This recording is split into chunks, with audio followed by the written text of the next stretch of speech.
그러면 올해 하반기 내년의 장은 작년과 지금 올해 상반기보다 더 어려운 장인가요? 시장 지수로 보면 어려울 텐데 네. 좋은 기업과 좋은 펀드는 수익률이 엄청 좋을 거예요.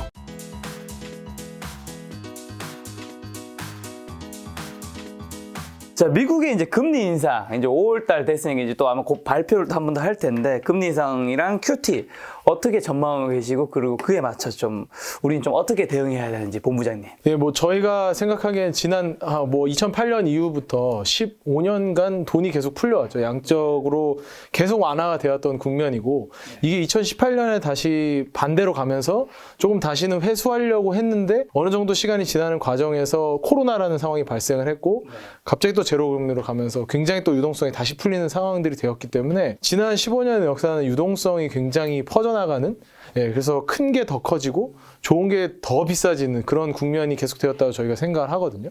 그런 상황이었고, 지금 연말까지도 사실 금리가 어느 정도까지 올라갈 거에 대한 예상을 하기는 좀 어려운 상황입니다. 인플레이션이라는 국면이 전쟁 상황 때문에도 또 새롭게 전개가 되고 있기 때문에 얼마나 전개가 될지, 이걸 어떻게 잡으려고 노력할지. 근데 금리가 올라간다는 건 너무나 명확한 상황이기 때문에, 유동성이 줄어든다? 이거는 누구나 다 알고 있는 상황이기 때문에 저희가 복잡하게 이게 어떤 궤도로 올라갈 건지에 대한 고민을 하기보다는 유동성이 완화되는 국면에서, 돈이 줄어들어서 돈이 귀해지는 국면에서 우리는 어떤 걸 선택할까에 주목을 많이 해야 될 것 같고요. 저희가 계속 말씀드렸던 액티브 장세가 그래서 나타난다는 건데, 돈이 귀해지면 귀해질수록 지금까지는 좀 성장할 것 같은 애들한테도 돈 나눠줘 가면서 성장하는 거 좀 같이 보자 이렇게 했던 국면이라면, 이제는 그냥 가능성만 가지고는 안 된다는 거죠. 확실하게 보여줄 수 있는 기업, 그리고 비즈니스 모델이 확실하게 구축되어 있는 기업들 중심으로 집중되는 구간일 거기 때문에 그러한 액티브한 장세를 준비를 많이 저희는 하면서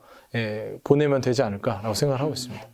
방금 우리 피터가 얘기했듯이 저는 2008년 미국 금융 위기를 극복하는 과정부터 시작했던 양적 완화와 금리 인하가 13년 동안 작년까지 이제 이루어졌는데, 사실 이걸 저는 비정상으로 얘기해요. 비정상. 이 시대에서 최근의 금리 인상과 QT 문제는 비정상의 정상화 과정 이라고 저는 얘기하고 싶고, 아마도 이렇게 굉장히 13년 동안 긴 역사가 만들었던 이 비정상의 길이 너무 컸던 만큼 정상화 과정 또한 충격적일 것이다. 시간이 오래 걸릴 것이다. 근데 그 부분은 저는 당연히 그래야 된다. 오히려 저는 빅스텝이든 자이언트 스텝 얘기가 나오는데, 저는 투자가 즐길 부분은 무조건 앞으로 상당 부분은 유동성이 주는 힘에 따른 전반적인 시장 상승, 그게 주식이든 채권이든 아니면 부동산이든, 그것 때문에 올랐던 만큼은 일정 부분은 반납할 생각을 하자.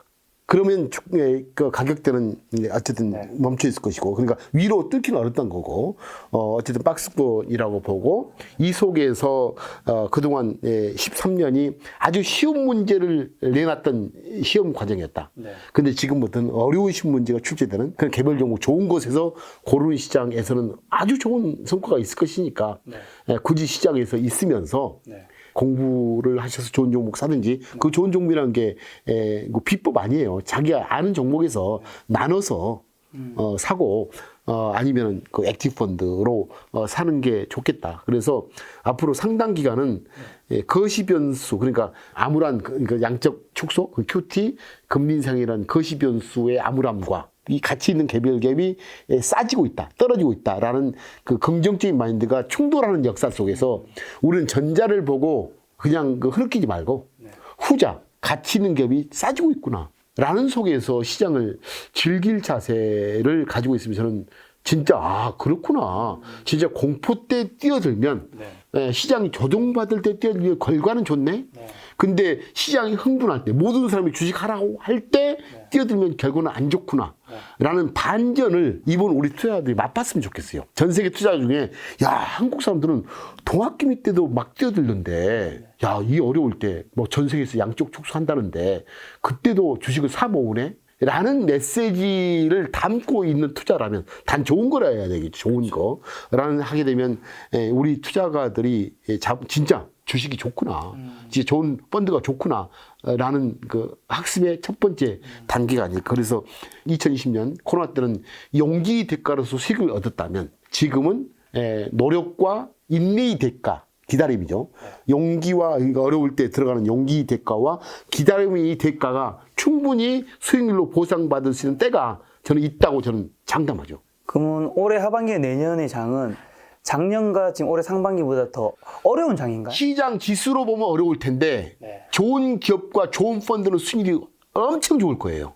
그게 제가 2013년, 2016년에 한국의 박스권 시장, 네네. 즉 유동성이 낮아질 때 그때 한국 시장이 줬던 메시지 액티브 펀드, 바텀업 어프로치, 개별형 관점에서의 접근은 아주 좋은 결과를 만들 것이다. 지수는 딱 막아버리고. 본부장님 질문 하나 가지 드리려고 하는데 요즘 인플레이션 이야기 핑크를 쳤는지도 한번 여쭤보고 싶고 그다음에 요즘에 경기 침체가 올 수 있다 뭐 이런 얘기 좀 들리더라고요. 이 두 가지 좀 어떻게 보세요? 그러니까 뭐 저희가 근데 전제로 말씀드려야 될 부분은 기업에 주목을 하는 편이지 기업을 다 모아놓고 복잡계가 너무나 복잡한 매크로 변수에 대해서 많은 고민을 하지는 않은데 그럼에도 불구하고 인플레이션 굉장히 중요한 요소이기 때문에 항상 고민을 하는데요. 인플레이션이 피크를 쳤느냐는 저희가 이제 그 인플레이션의 구성 요소들을 좀 봐야 되잖아요. 근데 인플레이션의 구성 요소들 중에서 특히나 이제 미국의 구성 요소들 보면 주택에 대한 부분은 아직은 피크까지는 아니죠. 왜냐하면 그 주택 구입에 대한 부분들이 반영되기까지 시차가 좀 존재하기 때문에 서서히 이 부분들은 계속 올라갈 수 있는 부분인데 두 가지는 좀 꺾였다고 볼 수 있는 게 이제 원자재, 특히나 이제 유가 관련된 가격은 여기서 더 상승이 나오기에는 지금보다 더 큰 갈등 상황이 나기 때문에 그거는 좀 쉽지 않을 거라고 보고 있고요. 그다음에 또 한 가지는 중고차 가격이 거기 좀 많이 들어가 있는데 두 가지의 요소들은 확실히 좀 안정화될 수 있기 때문에 지금 어느 정도는 안정화되는 국면으로 갈 수 있지 않을까라고 생각은 하고 있습니다. 그래서 이제 이 두 가지 측면에서는 좀 안정화될 수 있기 때문에 인플레이션은 뭐 시간이 지나가면서 서서히 완화될 수 있다. 라고 좀 생각을 하고 있고요. 그래서 경기 침체 부분은 그 전체적인 시장이기 때문에 저희가 어떤 추정을 하거나 하지는 못하겠지만 기업 측면에서 좀 봐야 될 거라고 생각하는데 요즘에 좀 많이 쓰는 이제 해외 그 저희 글로벌 팀과 많이 쓰는 표현 중에 하나가 지금 전쟁, 러시아와 우크라이나의 전쟁이 있지만 전 세계가 지난 3년간 코로나와의 전쟁을 끝내는 시기다. 그렇죠. 그러니까 이런 지역적인 전쟁이 있을 수 있겠지만 3년의 전쟁이 끝나는 시기이기 때문에 더 폭발적인 수요가 나올 수 있는 상황이라서 잠재되어 있는 이 수요가 더 폭발할 수 있는 상황이기 때문에 아직은 뭐 경기 침체를 말하기에 너무나 좀 이른 시점이 아닐까. 일단은 이 이후에 나오는 보복적 소비를 지켜보고 그 이후에 사람들이 과연 가지고 있던 돈을 다 써서 정말 경기 침체로 이어질지에 대한 부분을 고민해 봐야지 지금은 단정지어서 뭐 지금 경기 침체 있으니까 시장을 떠나자 이런 생각을 하는 것은 굉장히 좀 우를 범할 수 있는 상황이지 않을까라고 생각하고 있습니다. 네, 일반적인 질문 몇 가지만 드리고 마칠까 하는데요.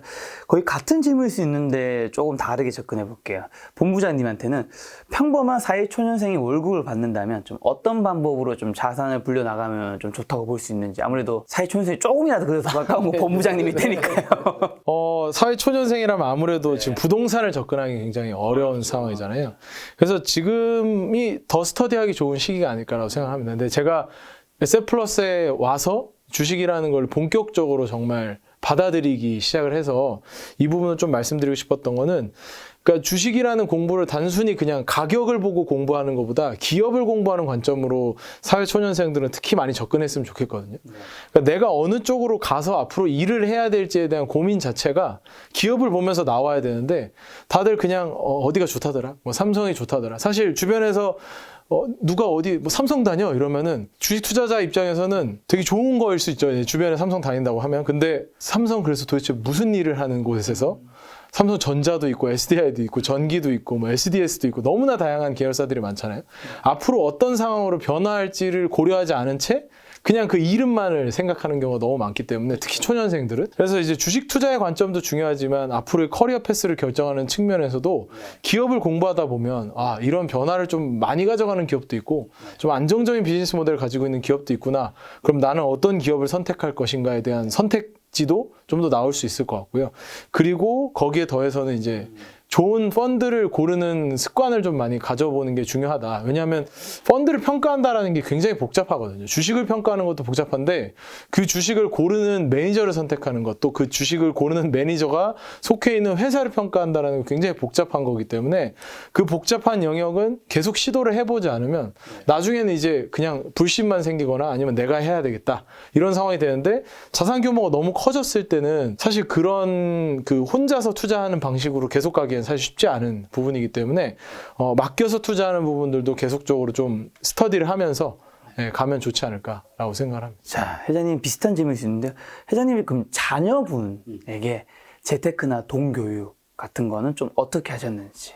그래서 저는 어렸을 때부터 제가 지난번에 뵌 분이 주식- 아드님 그렇죠. 맞죠? 현재 펀드 매니저 하고 네. 있고요. 저는 주식을 보자마자 눈이 확 떴어요. 87년도에. 네네. 전산실에 근무했죠. 증권회사 입사하자마자 전산실에 근무했는데 저희 눈길은, 저희 가슴은 주식이 와 있었어요. 그러니까 얼마나 힘들었겠어요. 내가 좋아하는 것은 주식 분석이었는데 네. 내가 근무한 곳은 전산이라는 사실을. 근데 제 특성상 저 상상을 좋아하는 내가 이 콤마 하나 때문에 그 컴파일 시키면 에러나고 하는 게 안 맞더라고. 그래서 떠나면서 이제 주식은 정말 나한테는 천운이다. 나의 만남이죠. 예, 그래서 저는 처음부터 우리 애기들한테 주식에 대해서 좋은 얘기? 그러니까 주식이라는 그 어떤 그 유가증권으로 보지 말라. 주식은 기업의 주인이 되는 증서이다. 그러면 어떤 기업과 함께 해야 될 것인가? 좋은 기업과 함께 해야 된다. 좋은 기업은 어떻게 찾을까? 네 주변에서 찾아라. 이 세 가지 질문만 계속 던진 게 그때 다 옛날에 카카오 이전의 역사였죠. 그때 또 삼성전자, 삼성전자 우선주를 샀었죠. 그때 당시에도 애기들한테 같이. 그래서 늘 내가 눈 떠보니 너무 좋은 거 이거. 와, 세상이 어떤 상황이 돼도 주인이 될 수 있는 질서가 열려 있다는 것. 거래에 상장돼 있으면 면접도 안 하고 주식만 사면 주주가 되잖아요. 이게 열리는데 그때 부모님들 하지 말라는 거예요. 폐가 망신한다고. 거꾸로 부동산은 폐가 아니고 뭐예요? 폐가 대신 반대말이 뭐죠? 뭐 어쨌든 불패. 예, 불패니까 주식 부동산 하라 했어. 하더라. 그때도 그랬어요. 그때도 뭐 아파트 열풍. 근데 저는 눈만 뜨면 주식 하는 얘기가 야, 이거 자본주의 시스템에서 진짜 승자가 되는 것은 주식의 본질, 유가증권이 아니고 기업의 주인이 되는 티켓이구나 라는 것에 확고한 신념. 두 번째로는 그럼 어떤 기업이 주인이 될까라는 고민에서 비법, 정보, 요거 정보가 아닌 우리 삶 속에 그 기업이 있다 라는 속에서 그때 이제 애기들한테 권했던 게 다음과 삼성전자 우선주였죠. 그리고 뭐 요즘은 뭐 당연히 테슬라를 권하겠죠. 그리고 뭐 테슬라 등등이 담겨 있는 저희 플랫폼 ETF 그런 것을 추천하고 거기에 계속 저축하는 것처럼 넣으라고 얘기하죠. 자, 10년 지났을 때 테슬라가 굉장히 좋았으면 좋겠다는 생각이 듭니다. 일단 약속은 혹시 애플 시가총액, 이제 애플도 저희들은 이제 있지만 애플 시가총액을 뛰어넘는 최초의 기업이 되면 그때 한 번은 그때 다시 한번 오죠. 다시 오늘 촬영하는 걸로. 그때는 드디어. 아마도 김 작가 구독자가 300만 명? 아까 전에 뭐가 골프존 구입자 그게 350만이 아니라 390만이네. 그럼 390만 명을 넘어서는 날. 여기서 갑자기 골프존은 왜 등장하는 아니, 아이언스. 헤어스 피크를 김 작가가 치자는 거지. 알겠습니다. 자, 본부장님한테 요즘 한 가지만 마지막으로 드릴까 하는데요. 올해 그러면 5월에서 12월 증시 투자 포인트 및 눈여겨봐야 할 변수만 좀 꼽아주신다면. 예, 변수는 저희는 운송에 대한 그 지금 현재 수급 불안 상황을 좀 잘 지켜봐야 될 것 같은데요. 특히나 이제 우리나라 제조업들이 뭐 가전 판매라든지 뭐 이런 운송을 해야 될 일들이 굉장히 많은데 운송비 부담을 작년에 굉장히 많이 떠안았었거든요. 거기에 이제 유가까지 상승하면서 그 운송비가 더 가중된 상황이어가지고 이게 어느 정도 풀리느냐에 따라서 우리나라의 상황은 좀 많이 바뀔 수 있다. 기업 이익 자체가 좀 많이 바뀔 수 있기 때문에 어떤 이제 풀림이 있는지 좀 봐야 될 것 같고요. 그다음에 이제 하반기 시장에서는 저희가 계속 말씀드렸던 리오프닝. 얼마나 리오프닝의 보복적인 수요가 나오는지는 뭐 매니저인 저희도 느낄 수 있지만 주변의 사람들을 관찰하면서 충분히 느낄 수 있는 개인 입장에서 충분히 느낄 수 있는 부분이기 때문에 이 부분이 어떻게 바뀌어가는지 2019년 이전과는 어떤 다른 패턴으로 우리가 소비를 하고 있는지를 지켜본다면 좋은 기업들 많이 찾아낼 수 있을 것 같습니다. 그리고 제가 한마디 이제 덧붙이자면 사실 한국 주식시장에서 이제 세계는 이래요. 미국 연준이 9조 달러, 그러니까 2008년 전까지만 해도 1조 달러의 자산 총액이 지금 9조 달러까지 늘었잖아요. 아마도 코로나 이전에는 4조 달러 수준에. 하여튼 엄청나게 늘어난 그 연준의 보는 통화의 양이 어쨌든 줄어들기 시작하고 QT가 시작되니까. 두 번째, 줄어들 걸로 예상되는 달러 유동성에서 또다시 달러 쪽으로 피하는 현상이 생겨요. 한국도 피하자, 뭣도 피하자. 이 두 가지 변수가 현재 존재하고 있고, 그런 상황에서 후자, 그러니까 달러 선호 현상이 약화되면 아마도 중요한 변곡점이 한국 시장에 있을 것 같다. 그때는 일시적으로 대형주를 올라갈 수 있는 환경. 그러니까 대형주가 지금 뜨지 못할 이유는 전체 유동성 축소 국면 속에서 달러 쪽으로 돈이 쏠리는 현상이 목격되거든요. 그래서 지금 그 달러 인덱스 또는 달러의 그 임계점, 달러 상승의 임계점이 어느 정도일 것인가는 한국 시장에서 이제 그 개별 입장에서 우리 피터 얘기처럼 업종별이 중요하지만 큰 관점, 시장의 유동성 측면에서 달러가 언제쯤 들어오지? 라는 게 굉장히 중요한 초점이 될 수 있고, 아마도 그것을 예측하는 것은 현재 미국의 인플레이션이 진짜 언제 잡힐 것인가. 왜냐하면 지금 미국은 수입 물가가 굉장히 높거든요. 수입 물가가 뭐 커머디티 쪽에서 오르지, 농산물 오르지, 뭐 오르지 하니까 커머디티, 이 수입 물가를 통제하기 위해서도 달러 약세를 방치하지 않을 거예요. 그래서 미국이 달러 강세를 유지하려는 정책이 있는 한 돈은 쉽게 한국에 오지 못할 것이다. 여타 지역으로. 그래서 아이러니하게도 이런 달러가 전 세계에 다시 방출되는 기저의 변수는 미국의 인플레이션이 어느 정도 소음이 막혔을 때 그때는 주목할 정도의 돈이 또 한국 시장과 다른 나라에 오게 되고, 그때는 일시적으로 대형주에 대한 상승이 있지 않겠느냐. 그래서 우리 애널리스트들은 스탁 피킹 쪽에서 이런 설명이 든다면 저 입장에서는 달러 강세가 멈추는 시그널 포착이 사실 대형주의 그 상승 여력의 촉매제가 되지 않을까. 그러기 위해서는 미국의 인플레이션 수준이 통제 가능한 영역으로 갔을 때가 주목할 것 같다라고 생각됩니다. 인플레이션이 통제 가능한 영역하고 달러가 좀 약세로 갔을 때 인플레이션 통제 가능하면 이제 서서히 국제적인 피싱했던 달러로 피싱했던 자금이 다시 이제 서서히 이제 물꼬를 찾아서 나오겠죠. 지난 11월 말에 나오시고 이제 거의 한 6개월 살짝 안 되게 이제 나오셨는데, 마지막으로 저희 시청자분에게 회장님부터 하시고 싶은 말씀이 있다면. 어려운 얘기고 부담스러운 얘기일지 몰라도 주식시장을 떠나서는 이미 안 됩니다. 어쨌든 하고 머무르셔야 되고, 다만 조정기간이 길기 때문에 부채를 통한 레버리지 투자는 절저 해서는 안 되고, 왜냐하면 레버리지 투자는 견딜 수 없는 조정기간에 견딜 수 없고, 두 번째는 판단이 흐려집니다. 조금이라도 하락만 있으면 이거 잘된 선택인 레버리지여도 결국 팔고 나오게 돼 있거든요. 그래서 레버리지가 없는 상황에서 시장에 머물러 있어야 되고, 돈이 없다면 혹시 연금 자산이 있으면은, 연금은 기다릴 수 있는 자금이 있지 않습니까? 연금 자산을 통해서 사업 모으는 훌륭한 투자의 적기니까, 그런 어떤 투자 전략을 하게 되면 먼 미래에도 항상 공포를 즐기는 멋진 투자자가 되지 않을까 하는 생각을 해봅니다. 우리 김작가 TV 함께 부자 됐으면 좋겠습니다. 감사합니다. 본부장님은요?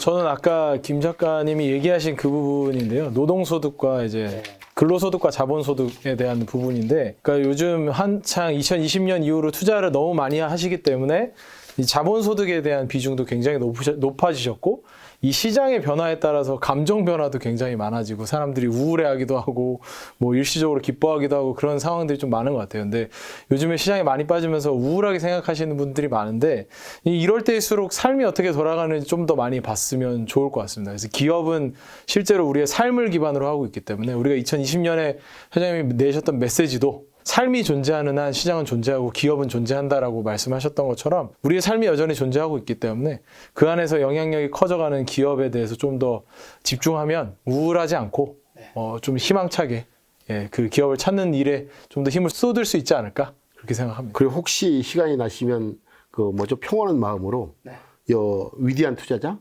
위대한 승이라는 책을 통해서 본인과 맞는 매니저들이 어떤 그 관점으로 주식을 보는지, 투자를 보는지 이해하는 길이면 좋은 시기 아닌가라는 생각이 듭니다. 알겠습니다. 올해 말에 또 두 분 모시고 다시 또 이야기하도록 하고요. 오늘 만나면 손님은 이제 명품비 듀엣 강만채 회장님, 이제 고태현 본부장님이었습니다. 지금까지 여러분 소중한 시간 함께 해주셔서 정말 감사합니다. 오늘도 김 작가였습니다. 고생 많으셨습니다. 감사합니다.